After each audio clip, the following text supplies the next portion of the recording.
louder right there. It's not loud enough. It's not loud enough. We've got Bob Orci anointing with us as well, the producer of the film. We've got the lovely Gigi Pritzker joining us as well. And of course, we're joined by the director, Mr. Gavin Hood, and we bought royalty. We have a sir, so Ben Kingsley is going to be joining us. Remember, throughout the evening, no flash photography, please, but please feel free to take as many photos as you blooming well like. And don't forget, of course, the hashtag is #EndersGame, so get tweeting. Would you like to meet them? Yeah! Ladies and gentlemen, make as much noise as you can for producer Bob Orci! Producer Gigi Pritzker! We have Sir Ben Kingsley!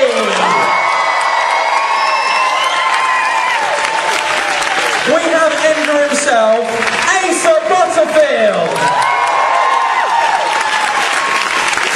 Mr. Harrison Ford!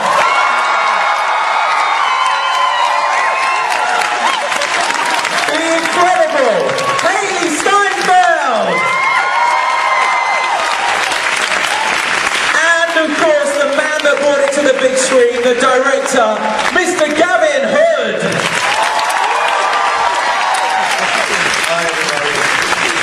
Welcome, massive welcome to the UK, to many of you and to some of you who also live here. Welcome back. Lovely to see you. Thank you so much for coming out to this exclusive Q&A for Ender's Game. Many of these people have been tweeting their questions as well, and they've got some great stuff to ask you, so let's get straight to it. First of all, Stephen Jones is the first one. He said Ender's Game was published nearly 30 years ago. Why has it taken so long to become a massive motion picture? I guess we should probably aim that maybe towards Bob and Gigi. Why did it take you so long to get the rights to the book, Gigi? What happened? I had a nephew who read the book a long time ago and loved it, and this is a boy who had a hard time reading, so the fact that he read a book was shocking to me, and I decided I need to read it as well. And it was a terrific book. He was right, and it took me 13 years to find Bob. And you know, the technology didn't fully exist. You know, the effects had to be great and had to be wonderful, and audiences needed to be hungry for it. They've seen so many things that we've already seen, and so this book is though written in '84, very original, and hopefully audiences will be satisfied by the fact it's not something they've seen before. Let me ask maybe you, Gavin, then, because of course, talking about the advancement of CG, was it something that couldn't have been made many years ago? Is now the right time to make this movie? I'm hesitant in the presence of Harrison Ford to say that something to do with science fiction couldn't be made. And he spoke very eloquently on the way that the battleships were made in Star Wars and made as models using, I shouldn't steal his thunder, but he'll tell you all about that. But you know, so the point is that technology is something that, what's happened is that we've reached a point now where visual effects really are so good that they can either be well used or abused. You can slam visual effects all over a movie and audience go, that's really cool, is there a story in here anyway? So what I love about Ender's Game is that it does have fantastic visual effects. Bob's absolutely right. We now can render the battle room, which fans love, in this beautiful photorealistic way. But it's also a story that at its heart is about great characters and great character interaction. So I hope you guys get two things. I hope you get fantastic visuals, and I hope that you still have the themes and ideas and challenges of the book in a movie that we all love. Harrison, then turning to you then, obviously a man who's worked in this genre for many years, and you've seen CGI grow and change. What were the fundamental differences that you saw working now on Ender's Game that maybe you didn't see back in the late 70s and early 80s? Well, in the olden days, and I was there, we had sort of horse-drawn effects. You know, you put bits together and then you made a physical prop and you photographed it. Now you can create it in a computer, and that's basically the difference. But you know, and both methods work. The computer graphic is perhaps allows you a little bit more latitude, but it also allows you the potential, as Gavin mentioned, to exceed human scale, to get beyond, overpopulate the screen in a way that confuses the eye and the emotions, and I'm convinced by what I've seen that we have not done that here. But it's a great aid to imagination, and one of the best things about science fiction, I think, is that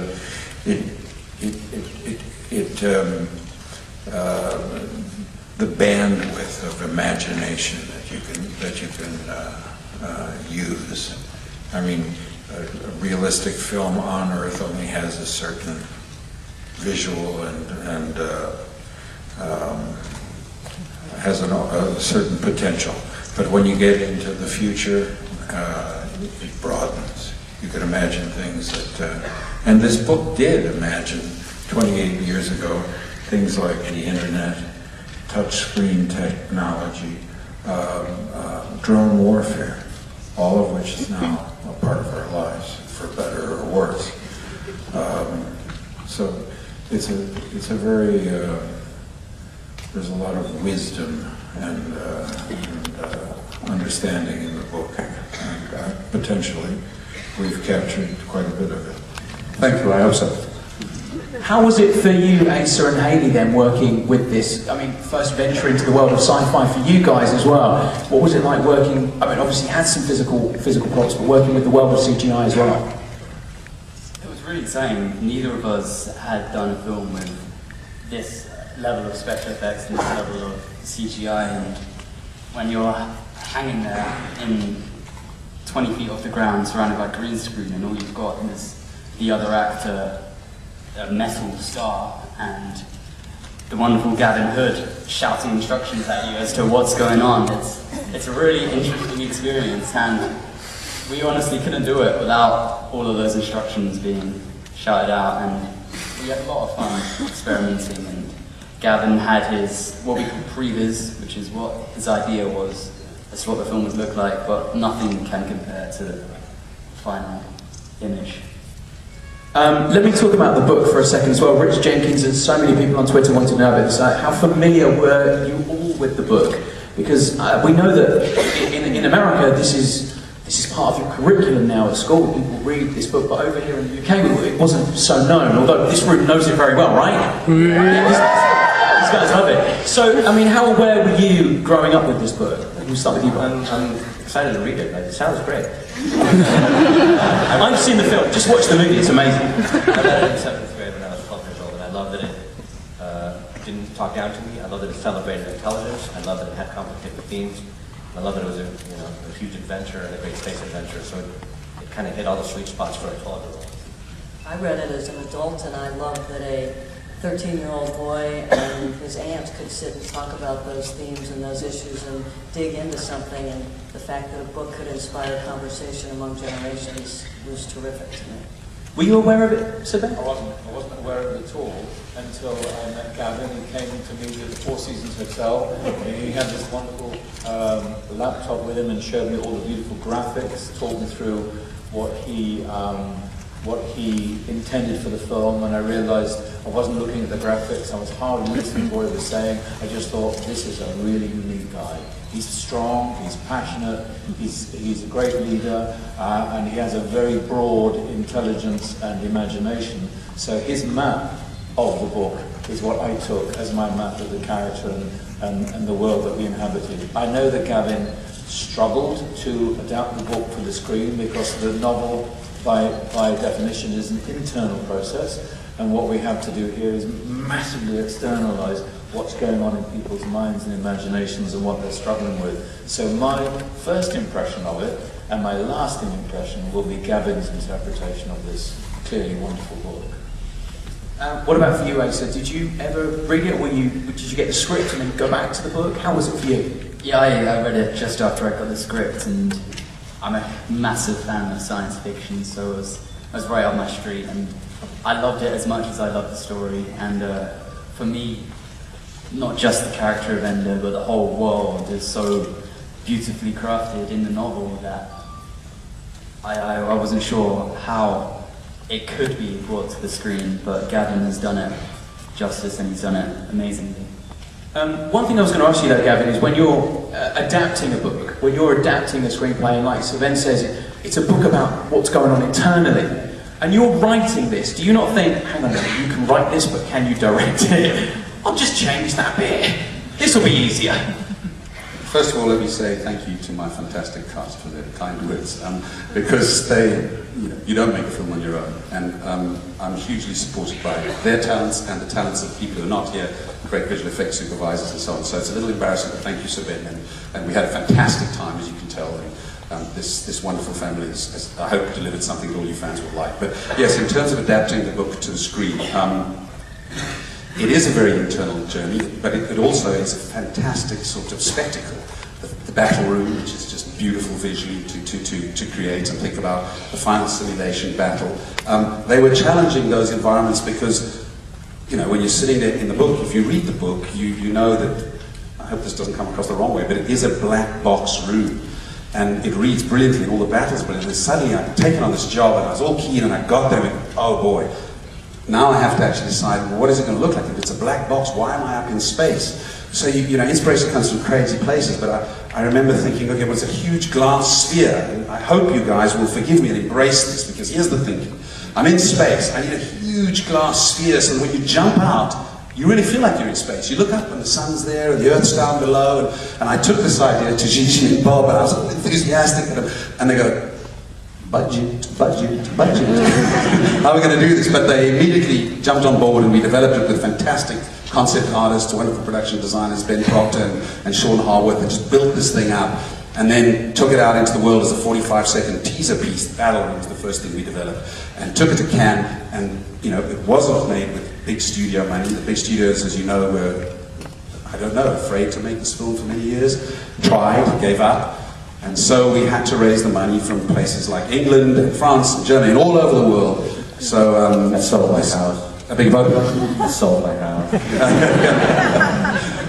So it was a great opportunity to get an international group of people. I'll just shut up. That's my cue to shut up. He has such a lovely house. Hayley and Asa, let me talk more about your characters, because they're at the real heart of this. And we talked a lot about the CGI, and we'll talk more about the physical elements in a moment. But it's your relationships and the journey that you go through. For those people that don't know the movie, obviously it's out on the 25th, talk about the character relationships that you guys have. When you meet my character, Petra, you meet her at a time where you know that she's been in the battle school for quite a while. And when you meet Ender, he's instantly shut down, and he's instantly doubted by anybody else in the battle school, because you look at somebody at that point as, how are they going to catch up with us? How is he nearly going to be as good as us? We've been here forever, we've worked so hard, especially when he's coming in and our mentors are already telling us that he's the best of the best. And you could assume that my character, being one of very few girls in the battle school and being the only girl in the Salamander army, got quite a bit of that sort of doubt in her too, I think, from other people around her. So when they meet each other, they're really not looking for anything but a friend. They're placed into this world where they don't know who they can trust and who they can't trust, or they don't really have anybody to sort of look to. So when they meet each other, they find that within each other, and I think it's a really special friendship. Were you both aware, obviously when you read the screenplay, for example, when you got the script, were you aware of not only how deep the characters are, because they are very layered characters, and then you've got the action on top of that. You're like, hang on, this is a movie in itself of just character. You've got so much more. Was that scary, was that frightening, or was that a challenge? For me, that was one of the really intriguing parts of the story. Yes, it was this epic science fiction adventure, and then when you look into it and you get the underlying layers, it becomes so much more than that. And I don't think many films today have that sort of feeling behind it. And as you said, with the orange scenes and keeping all of those ideas intact, it was a challenge. And I think keeping it all together and keeping it loyal to the book and keeping all of those ideas about leadership and friendship and choices and internal struggles between people and inside themselves. It's a really, really interesting idea. Let's talk about your relationship with Harrison's character, Colonel Graff. It's quite fraught. It's quite Harrison's in the room. This is really tough. He's quite hard-edged. He's quite pushy. How did you keep that relationship on screen, and did you keep that relationship off screen so that the on-screen stuff worked? I'm so glad you're sitting next to him and I'm not with that question. That's acting. He's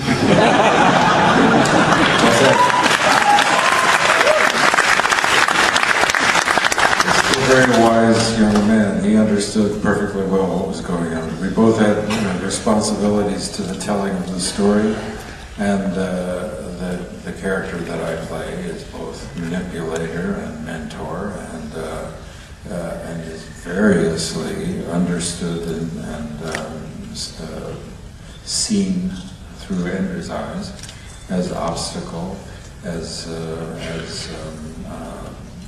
strict instructor. But the character I play is, when I play a character, I'm not interested in deciding for myself whether he's a good guy or a bad guy. He's a person, a character that's charged with a certain responsibility, both the fictional responsibility, but also responsible for playing the part. And we had a very good casual understanding of each other, and but there was a distance between us that Gavin and I talked about.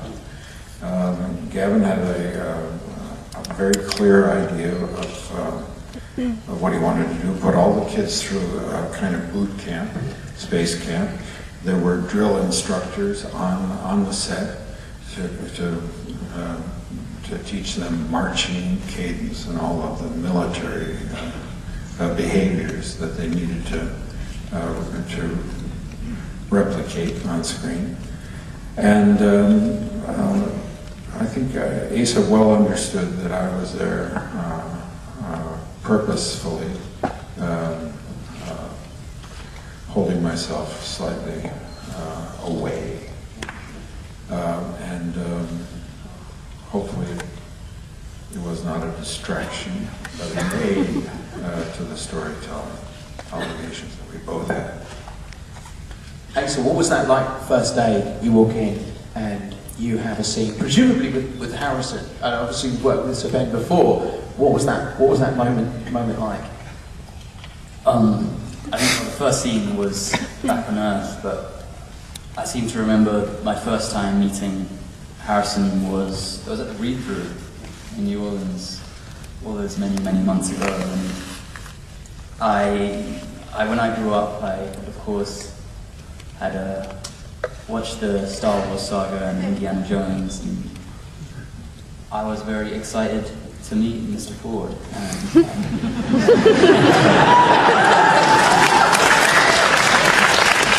As is the room. We have a question from Sammy Rodden, sent us this question. It's for Gavin, Bob and Gigi. What drew you into hiring Asa and Hayley? What was it about these guys that were right to be the leads in this movie? Well, Hayley has done phenomenal work as an Academy Award nominated actress, and I tell you what was interesting when I was, you don't really know this, right? I'm looking at True Grit, and I'm telling you the truth. I said to them, my worry here is that this is a very restrained character, and Petra is so much, you remember, so much more charismatic, and I went and quietly to my office and I Googled you. And I Googled interviews, and here in these interviews comes alive this bubbly, warm, I thought, my God, she did some real acting in True Grit. I mean, she had to restrain herself and be this very intense young lady, and her natural personality is so warm and so, this is going to be good. So your best audition was whatever you did on some interview. I think you were in a red dress. Go find that.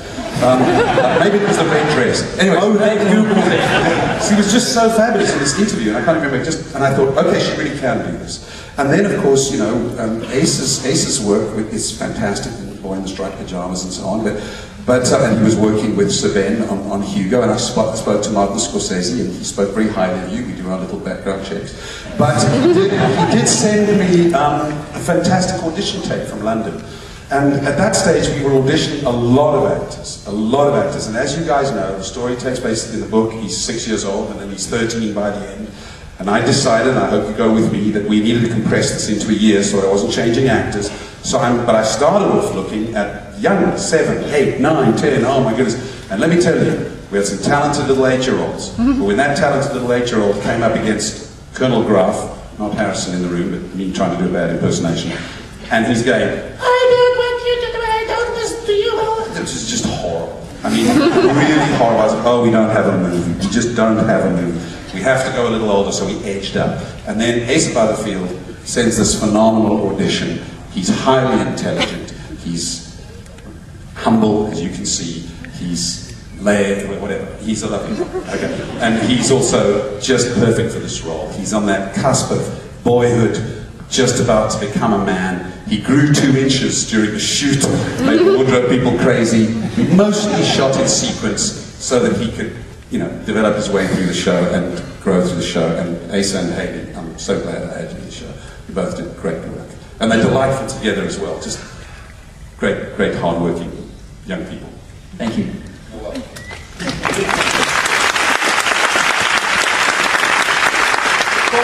I can ask you, I mean, obviously, Gigi, like you said, you've been, you know, dreaming of this movie for many, many years. You have an incredible cast. It's like a who's who of an Academy Awards and nominees.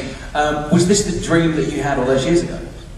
Yeah, oh, I think it far exceeded the dream I had years ago. I mean, the reality is like something extraordinary. And I think the thing is, when you have material as good as this, it attracts incredible talent on all sides of the camera.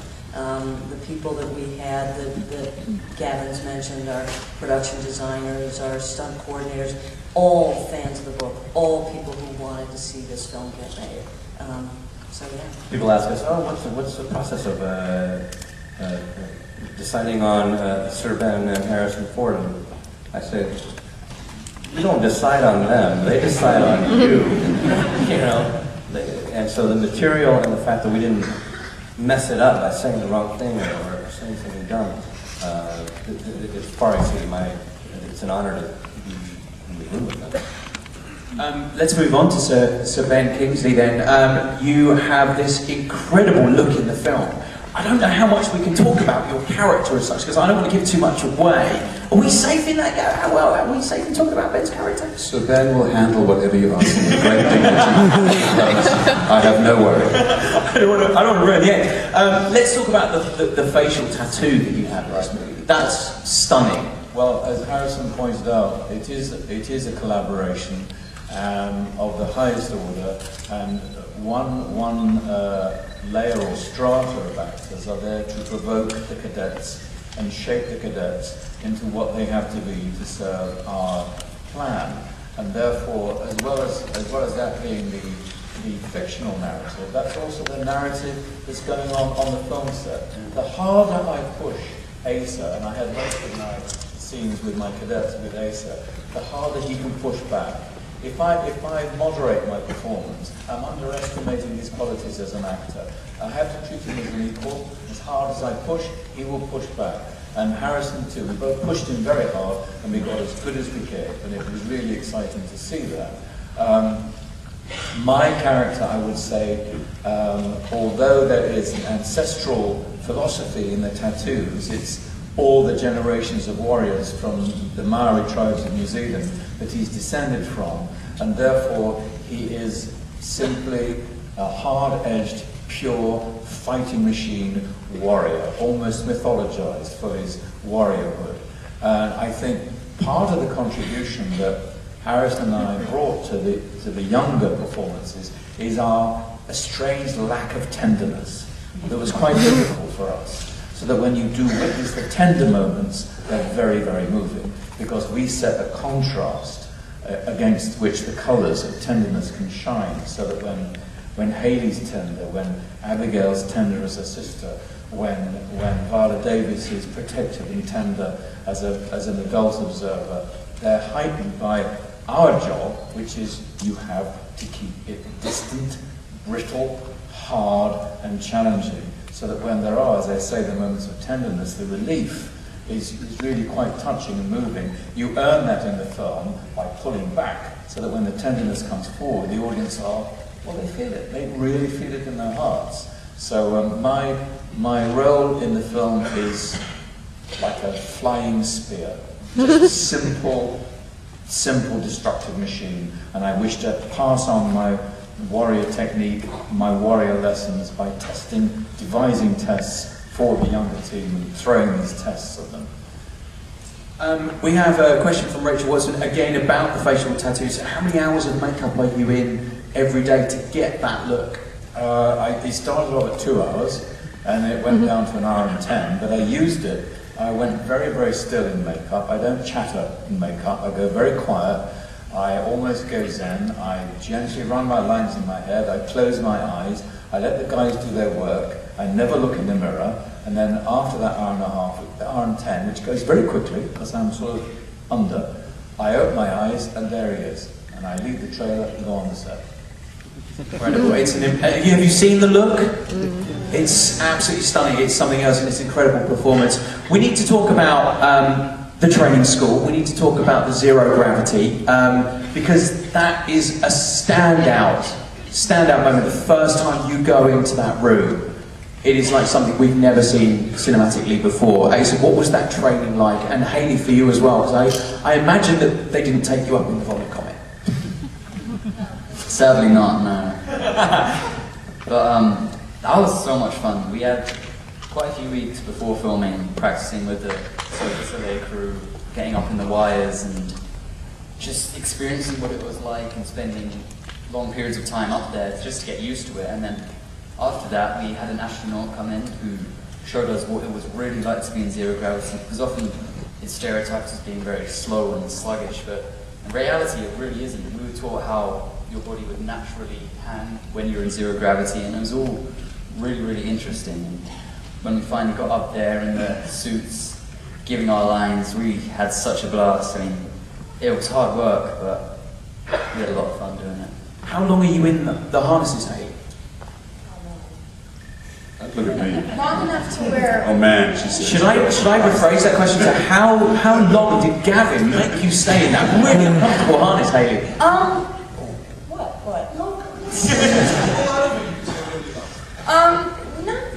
What? Long enough to where we would get to the point that we would look at each other and just laugh at anything that came out of our mouths. And also to the point where we figured out that we look really funny upside down. Long enough to figure out stuff like that. Can I say how balletic you guys were? I mean, there's a beautiful scene where Hayley takes into the battle room at night. And what I sort of thought of as the walk by the lake, you know, you go out in the moonlight with the lovely girl, and it's your first date, you know, and she's dating him, really. I mean, she asks him out, doesn't she?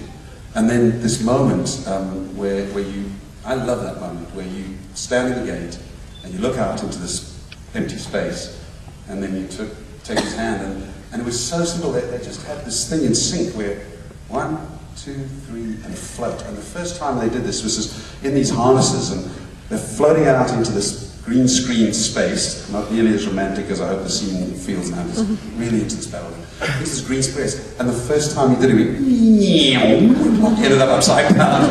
Oh my God, this is a disaster. I'm trying to keep my... What happened to all that training? Anyway, second take, perfect. Out they go, back on balance. She swings him around into this. It's just beautiful stuff. So, well done. Do you want to say how many times you fell upside down or not really? In the training while I wasn't there. Quite a few. Quite a few. What was the hardest part of those harnesses? What was the... They were very uncomfortable, and underneath our flash suits they were even more uncomfortable, but in some ways it really helps the way that you carry yourself, and the way that our wardrobe is structured. Really, it's very impactful, and I think it has a lot to do with, again, how you carry yourself, and it's kind of like a critical balance point, isn't there, when you're in these things? Slight bend at the waist, and it's hard to think about all the technical, standpoints when there is a camera below you and a crew and stuff that actually needs to be done. But no, past all that, it's a really beautiful and fun experience. We are coming, unfortunately, to the end of this, so I'm going to leave you with just one last question. They always say, stop it, Bob. They don't always say, stop it, Bob, but that's jumped in with the question. They always say that a director has one sci-fi movie within them because they are such incredible hard work, that they're tiring and testing. What are the unique challenges of sci-fi? And also, a double-headed question, are we going to get a sequel? Bob, you do the sequel. I'll do this one. We always say, bad luck to count your sequels before they hatch. And in particular because we want to make sure that if anything like that, if we're lucky enough for anything like that to happen, we want to know what all of you think about the work and want to get input about what was inspiring or what wasn't, and make that part of the conversation, part of whatever any future development would be. So, though I have a title, we just barely finished this movie. We want to make sure that this gets all the love and respect it deserves, and not think about what should happen next. And for me, in terms of sci-fi, I think we sort of all mentioned this in some ways. The time in which something takes place is a backdrop for a universal and timeless story. So, yes, Ender's Game is set in the future, and it's set in these fabulous environments, and I hope we've created them beautifully for you. But at its heart, this is a timeless and universal story. I think Sir Ben was saying this could take place in ancient Greece, and it could take place 100 years in the future. Humanity is very interesting. We have evolved technologically, we're constantly evolving technologically, and yet something about us remains incredibly pure. It's why we can look back at stories from ancient Greece, and we can look forward, because really we haven't evolved that much emotionally. We still have the same needs. We need love, we get jealous, we feel betrayed, we need nurturing, we get manipulated, and all of those beautiful human elements that are happening to you, me, and happen to these characters in the movie. And so for me, it's really about finding a great story, and the environment is hopefully something that's really cinematic, but it's the backdrop. I had the pleasure of seeing the film today. It is nothing short of spectacular. It is a stunning movie. You guys are going to love it. It's out on the 25th of October. Make sure you go and see it, and please go absolutely crazy for my guests tonight. Thank you for coming. Thank you for all being here.